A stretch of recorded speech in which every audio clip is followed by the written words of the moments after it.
one of my biggest curiosities about you guys is where did the name Ex-Hyena come from? So that one I can answer. We had like a list of. I always kind of have a list of names, band names. It's something I've done since I was like really young, and just just one of those things where you write stuff on notebooks. So I just always like just write weird names. And I think when we started, after we had done like a couple songs together, I sent him a few names, and I think like the vibe of what we were doing kind of worked. Where Bo, I might have sent him like 3 to 5 names, and he was like, "Yeah, Ex-Hyena kind of sounds great." That's kind of went with that, and it kind of like it kind of worked with like some of the weird futuristic robot music we were doing. The name itself kind of has like a visualization to it, where it's like it kind of like represents a part of nature, which is the animal hyena, and then like X, like that letter, just has a weird like futuristic connotation to it. You know, scavengers. Definitely, absolutely. And how did the project start? I'll let Bo start with this one because I think he really had some stuff laying around. Yeah, I had a lot of tracks, and we all got locked down in like March of 2020, as we all know. And Ruben and I were, bored, looking for shit to do, and we just started passing tracks back and forth. I would come up with the instrumental, send them to him. He would sing. He'd send them back to me, and I'd put my parts on. And before, I don't know, it was like a couple months, we had a record. I mean, we had made music together before, and I actually had moved to Atlanta for a few years. So it's like when I moved back to Boston, I knew that it was like a matter of time before we started working together again. But then like the pandemic, it was just kind of like a perfect time. And also, I mean, the stuff we had done before was a little more in the rock realm, or maybe like kind of kraut rock kind of stuff. Okay. But Bo, just through the years, he had started like delving into electronic music and like just becoming a really good producer. So I mean, and we're both prolific. So it's like when he sent me this stuff, it really just started working right away. Like everything just it's the whole Artificial Pose was like that. It just kind of like started working. All the songs started working great together. 2 or 3 days, it'd be like I'd pass a song to Ruben, he'd sing on it, and a day later, we're like, fuck. Right. Okay. Yeah. So And maybe I'd add some guitars, but yeah. Yeah. You might have already answered my next question, but so the songwriting, is the process pretty much Bo like starts something up and then you finish it pretty much? 100%. I mean, sometimes Ruben's like creating tracks and he sends them to me, then I fuck with them, put them in a blender, and send it back to him. Right. And it's always, there's a lot of trust because like he'll do something and I'll like turn it inside out, and I'm just like, hope he likes it. And he's like, holy shit, that's fucking amazing. So and then same with the lyrics too, with the words and stuff like that. He'll send me his parts and I'll sing over top of it, and I'm like, hope he likes it. And it works out well. There's a lot of, like I said, a lot of trust, and the guy's not gonna fuck it up. Right. Yeah, I mean, it's also the kind of thing where like, that's the general formula where Bo will come up with a lot of stuff, and then I'll sing on it, but then we definitely like deviate from it, and as the project goes too. But it's the kind of thing where like, after we were done with the first album, he sent me like a folder with 12 tracks. Yeah. Like pretty soon after, and I just started at it, and that's how the second album just kept going. So it's like even if I would send him stuff and he would develop things, it would we already had like a base of stuff, so right. So one of I through listening to all your stuff, just like I have gone through everything like twice by now, I notice a very specific characteristic in your music, and it has to do with the vocals. There's usually, maybe not always, but there's usually, it's usually doubled vocals. One has kind of like a very like characterized, I don't want to say higher pitch, but like it's almost like a higher tone, and the other one is kind of like down here in the bottom. Like, You're wondering who's who? Well, sure, yeah, that, and then like also like, did that kind of just come naturally, or like, because it's like a reoccurring. It's almost like reading a book or something. It's like a very reoccurring theme. Yeah, I mean, like I said, Ruben's like 95% of the songs. He's writing all the lyrics, all the vocal melodies. So it's Ruben's. It's Ruben's thing when he hands it to me, and then I just try to like sing over or under it and like whatever kind of works better. Right. But the characteristic thing is more, the main melody and everything comes from him. So I'm just like trying to fit something, above, below, or whatever, something that works with it. So I don't know if that answers your question, but I just noticed it. Yeah. There we go. Yeah. Yeah. Okay.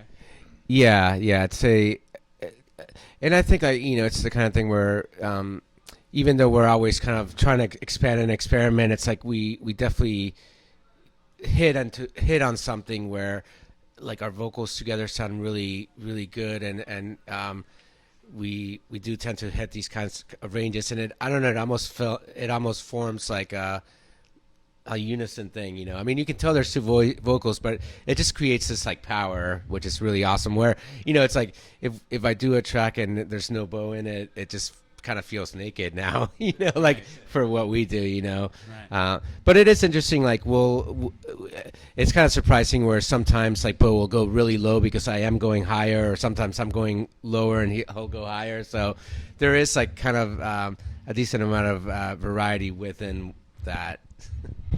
Very cool. Okay.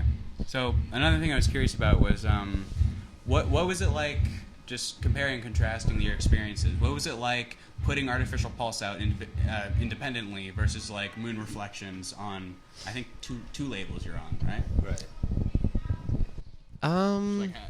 Yeah. Experiences. I mean, I think that I think the Artificial Pulse, I mean, the great thing about it was it not great in the sense that it was a pandemic, but there was something about the timing where it's like we put it out during the pandemic, and we started connecting with all these bands, these like Darkness Calling and that community, and then just meeting people like Blood Handsome and all these people. We started doing remixes for people and vice versa. So I mean, really, Artificial Pulse was in the whole pandemic online thing, like playing online shows and stuff like that. That's kind of what led us to really meeting all these people, So, I mean, I think in a lot of ways it didn't really change that much as far as like, like the label support helps, but really we do a lot of work ourselves ultimately, So, but I think the difference is that we built a community. So, like by the time Moon Reflection came out, I mean, there was nice to have the support of the label, but a lot of it was really like that we just had built something already, and we had built so many friendships, and it's just so huge, Labels helped us cast the net wider, which was helpful, really good. Gotcha. Yeah. Because Hush Ltd, which is the first label that we kind of connected with, is Garen from Blood Handsome, and this guy Paul from Control I'm Here, which who we've done some stuff, and then Brutal Resonance, that happened because he gave Artificial Pulse a really good review on his site, and then I think at some point he's messaged us and was like, why hasn't anyone done a physical release of Artificial Pulse? So then, like, when we were getting closer to have Moon Reflections ready, I was like, hey, you interested in working with us? He was like, yeah, sure. Yeah. Very cool. So I'm curious about the remix, the Moon Reflection remix album. How exactly was that set up? Did you reach out to artists to remix your stuff, or did artists reach out to you to remix your stuff? It kind of started out with us reaching out to artists, but Blood Handsome and Paul from Control I'm Here had asked us to do a remix for an EP they did. Okay. So they were like, we'll return the favor. So that was kind of like the first, I think. Yeah. And then like the one of the EPs that this band Denial Waits, which was the original guy from that did Darkness Calling, Ryan. His band Denial Waits like had a remix EP, and we basically asked all those bands. So it started with every single we put out, which was four for Moon Reflections. We had someone do a remix. So for the most part, it was us asking bands, but then like I think eventually there was a few artists that would reach out to us and be like, "Hey, we're interested in doing a remix," you know, like yeah. Cool. So yeah, I don't know if you have anything to add, but it was remixes are fun both ways. Doing remixes ourselves. It's super fun, liberating. You could just play and like I don't know. There's less pressure. I mean, there's sort of you don't take it as seriously.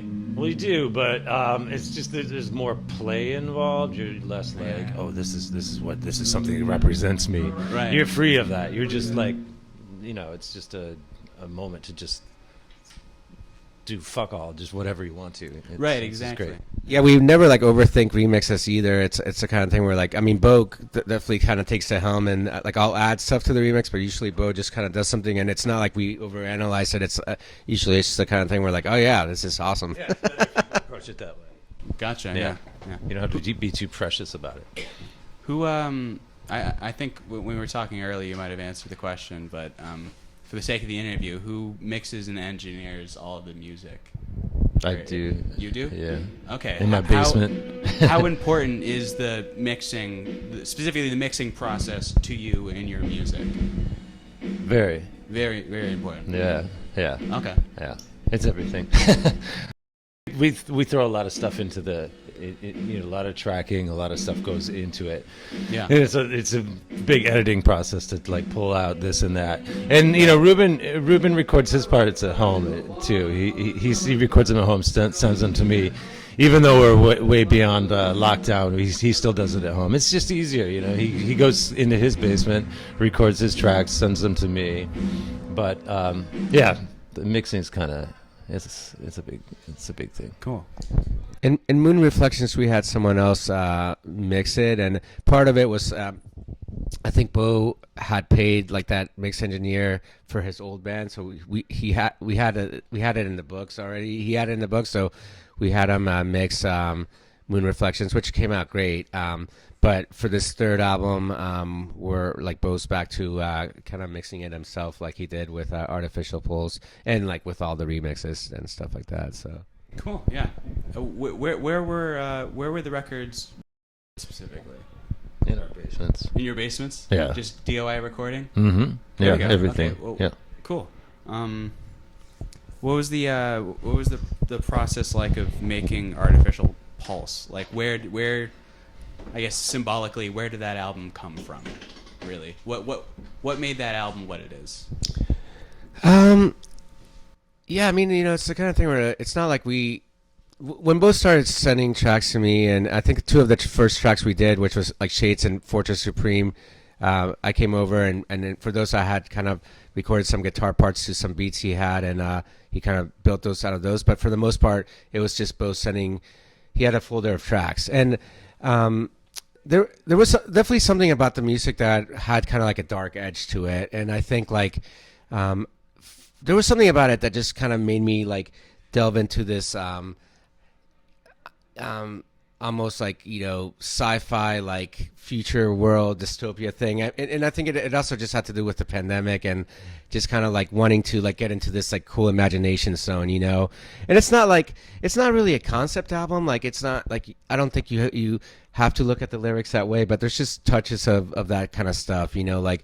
I don't know, just with Motorfreaks, for example, it's just kind of like in my mind was just about like these group of like people riding their motorcycles in this like waste of a city that used to be like something, and I don't know, it's just kind of like stories like that, I was just jamming to that track earlier today. That's my favorite one on that album. It's very cool. I love the the synthesized drum beat. It just like that. I'm not sure if it's particularly like the high end of it, but it's so punchy, and I don't know. It might be because I have autism or something, and it just like it just like makes me satisfied to hear that beat. It's a very good beat. repetition. Maybe I just like how punchy it is. Nice. It's super punchy, but also it's kind of like down in the mix. You know what I'm saying? At least that's great. That's what I put together. I didn't, I don't have the tracks. Yeah, that one actually was like sort of that beat started with Ruben sending me something, and yeah, very krautrocky, motoric type of thing. And he kind of like just took it, and I always have to kind of put like sort of a swing into it, like it's just kind of the kind of that's where those beats end up. A lot of there are other examples. Some can't think of them now, but there are a lot of examples of Ruben sending me something, and then I have to fuck with it and give it a little swing, and that's kind of where that's where those things come from. Yeah. So, Moon Reflections. Was there any? I don't want to say I don't want to call it a concept album. Maybe it is, but were there any like overarching themes, or was there anything in particular you were trying to express with the overall project? I mean, I think really like it happened organically because I mean the songs happened right after Artificial Pulse, but I do think that we had already started playing live a little bit, and at least a few shows, and I feel like there was definitely something happening in the songwriting where we were like hitting the stride. I mean, and Artificial Pulse is a great record, and I love it, and I love both records, but I definitely think like Moon Reflections, we were starting to like just delve in like different directions and really kind of, I don't know, I just think it has some songs that are really like great songs, and like lyrically there was still some of the future stuff, but I mean there's maybe a little more introspection and just more like personal stuff like thrown in, Yeah.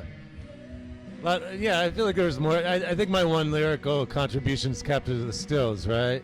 Yeah. Bo wrote the lyrics to Capture the Stills, which lyrically works with the rest of the album, but yeah, there's it's got a little more of like kind of. That was our first pseudo breakup song. Oh yeah, I think so. Yeah. How is Brutal Residence and Hush been treating you, just as artists? Great, yeah, great, yeah. I mean, both labels are like super. Like Hush is more of like a collective, it's more of like a community, and Brutal is very, very hands off, really, but like really, like just great guy to work with, and like. So it's one guy. Yeah, I think the blog, he's got other people writing for him, but I mean the label, it's mainly really him, So okay. yeah, just great to work with. Yeah, just very organized and puts out the product. We just try to get it out there, promote and play live. So yeah, I think it works great. So we actually have a couple mutual friends. One Maduro. Yes, right? You guys know him? He's the one that we met him in DC. Yeah, really. And when we played a show in DC, and we met him, and he's great. And he did a remix for us. Oh yeah. And he actually recommended I reach out to you, and I think I had already started hearing about you a little bit, but it was great that he recommended that, and he's a great guy. Yeah, totally. But I love how he does that in general. I mean, he also like recently. There's another band that I knew, but he like was talking to me about Club Drugs from yeah. Chicago. They're great. He also recommended them to me. Yeah, and actually just like helped them possibly get a show here. So yeah. So another like I guess connection we have is we both know Jay from Darkness Calling. Oh yeah. And I think we're both on. Are you guys also on one of the comps? We're on we're on a few of the comps, but a few of them. But yeah, we're like on almost all of them. But we're gonna be on the second edition of this. Yeah, the Halloween comp. Yeah, yeah. So we're both on that. Yeah, what awesome. What track are you guys gonna be doing? I'm pretty sure that we have a track called Reptile that I think is going to be the track that's going to be on there, and it's one of those tracks where, I mean, we still need to like fully confirm that's going to be the track, but like we think it's that track, and it's a track that it's one of the newer tracks that we have that could make it on the third album possibly if we can, but either way we're aiming to have it on that comp. So, and it's cool because it's kind of it's about like stuff of the mind, you know, reptile inside the mind kind of thing. So it kind of like just works with the whole zombie theme. So right, yeah. What is so? I've never had the pleasure of seeing you guys live yet. But what can I be expecting as for like a live setup? Bo can probably speak a little more to it. The setup, or Yeah. Well, I mean, it's basically Ruben's playing guitar, live guitar, and then like I'm playing tracks and live synths. Okay. So, yeah, it's just the two of us making as much noise as we can. Right. Yeah, and I mean, I think we both really try to put as much like energy and power to it. You know, I think I was talking to you before the interview where, you know, I think we come from like a punk aesthetic, and you know, and I think, but you know, we love so much different kinds of music, but I don't know. I mean, I think like we really just try to put as much energy and power into what we do live, you know, and I think a lot of the songs really shine in a different way because of it. And you know, the third album is actually going to be our first album where we're starting to play songs from the third album live. Really? Yeah, okay. And it's kind of informing what the record's going to be like. 3 that are brand new. Are playing tonight? Yeah. There are a couple new tracks on the remix album. Are those going to be on the third album? No. Okay. Those actually two of those tracks were on Darkness Calling compilations. Oh, okay. So since those are Bandcamp only comps, Right. that's Might kind as of well why. put 'em out. Yeah, it's not that they're not good songs that we, you know, it's more just. Yeah, they needed a home, and they're great songs, and Absolutely, yeah. But yeah, the third album, it's like all these songs are kind of like forming like a certain vibe that we're really liking, and so yeah, it should be cool. What do you guys, so both in the studio and out of the studio, what do you use for percussion? Because I mean, from listening, I can tell you don't have a live drummer, you know, going on. But like, I guess, what do you use for percussion? I mean, it's all plug-in based. Really? I don't use an actual hardware drum machine. I don't really. Really. Yeah. Wow. Yeah, Okay. There's just so many great plugins out there, and if you know what you want, or you let the sounds guide you, it's just like you can make any sound you want. And I don't know. We're far from purists about anything that we do. Right. Yeah, and I mean some of the stuff I sent him does come because I'm a lot more rudimentary, and that's why I mean he's more of the producer with the electronic stuff. I mean, some of the stuff, you know, it's like, you know, I have like a TDA and like just more rudimentary drum machine stuff that like I'll send him, but then he'll kind of like tweak and make crazy and stuff like that. And live, we do like I play some tambourine and like even there's a song that we have tonight that has claves, which is, we don't give a shit. I mean, we fucking love Bowie, so we'll fucking bring the soul in, you know. There you go. We do have like an electronic pad thing that I want to integrate into our live show at some point. But yeah, it's one of those things where, you know, we're trying not to like demolish ourselves with like what we're doing. You know, we're trying not to make it too complicated. It's already our setup's already a little harder than other setups, so. Cool. Yeah. What synths do you guys use?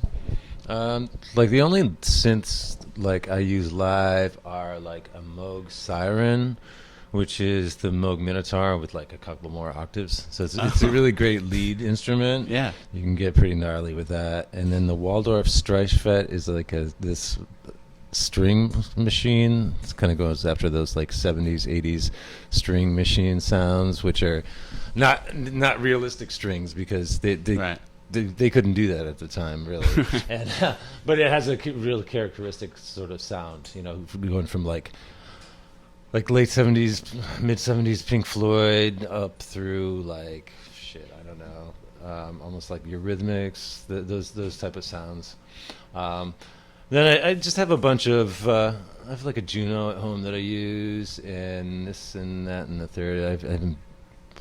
I can't remember what else, but a lot of soft synths too. Yeah. Yeah. Do you guys? I know. I could always like think, yeah. He wants to like set up his. No, I gotcha. Totally. All right. I guess. How would you describe your relationship to Ex-Hyena's music? Like, I don't know. A lot of people will write music and it'll be like, you know, like an extension of them of some type, and then some people treat their music as something different. You know, I guess I'm just wondering, like, how do you treat your art and how do you see your art? Yeah, no, I mean, it's an interesting question. I mean, I you know, especially because like, I mean, I also have this project called Emerald Comets that's more like kind of dream pop stuff. So I mean, I always write a lot of music and songs and stuff like that, and so you know, but that's the thing. I mean, I love so many different kinds of music, so it's like I can write stuff that's like kind of, you know, 60s meets 60s pop meets like, you know, slow dive or something, but then you know, I love a lot of electronic music, and I mean, ultimately, like I just love writing songs and stuff, and I think both Bo and I come from that aesthetic, you know. So I mean, yeah, I mean, we pour ultimately with Ex-Hyena, it's the same thing. I mean, it's different kind of music than like the dream pop stuff, but it's like, for me, the aim is to write great songs, you know, and it's always the most important part, and also just to like kind of keep it really interesting, you know, and yeah, and not like, we never like overanalyze what kind of music we're trying to make either, you know. Like I said, there's always an attitude, you know. I think like, you know, ultimately channeling stuff like, I don't know, like vocalists like Wire and like, you know, Buzzcocks and like, you know, stuff like that. But then, you know, also loving stuff like, you know, Depeche Mode and Ministry and like, you know, all that. And also like, I mean, I do think like a lot of the newer resurgence in EBM and like electronic music has fed us, you know. I don't think it's like we're trying to like sound that way, but I mean, I think a lot of these bands are pushing each other and inspiring each other, because I think a lot of bands are, it's like, you know, they might have EBM, but then like they'll just be bringing in like a lot of other interesting things. There's just so much potential to like merge a lot of music together, you know. Absolutely. It's like, yeah. I mean, on Thursday we played with comrades who are like, you know, almost super heavy, but there's these pretty electronic moments in there, and then he's like screaming, and it's like pretty cool. Very cool. Yeah. I for me, EBM particularly is like it's a very specific style. You know what I'm saying? And you guys, I guess you guys would be more. I guess I wouldn't categorize you as I wouldn't categorize you as EBM, but I would probably say you're more like in line with like synthwave stuff, but you kind of like go in the middle. Yeah, you know what I'm saying? Like, that's, I mean, I think that's why we use like the term dark electronic, because it's kind of like, you know, there's like this like dark element and vibe to an attitude to it, but yeah, it's melodic. I mean, we love hooks, and we, you know, and also like there's like, even though like I'm super punky and I could have like these like big beats, like Bo cannot, I cannot tell Bo what beats to write, you know. And you know, but I think Bo comes from a lot more soulful place than I do, where, you know, like just the whole Bowie thing and like just those things, and it's like, even if I give him something that's like really like, he'll like somehow find a swing to it, but to me it's really interesting. I mean, I think we'd be really bored otherwise, you know. Mm-hmm. But he can also come up with like really gnarly stuff. I mean, the third album has like some really like gnarly bass like tones that are like super pulsing, and yeah, just kind of insane. So Sweet. When you might not have a date yet, but when might we be like expecting the next album? I don't know. We don't have a date for the third album yet, but we are aiming by the end of the summer or sometime in the summer to put out the first single from the third album, and along with a video. Okay. And yeah, I don't know. I think it's possible that the third album could drop by the end of this year, but at least we'll start doing singles for the album. Totally. Kind of like what we usually do. It's like we'll usually put out like 4 singles with videos before the album even comes out, and it just kind of works better that way, I think. Cool. Yeah. Dancing in place, disoriented, into it, right?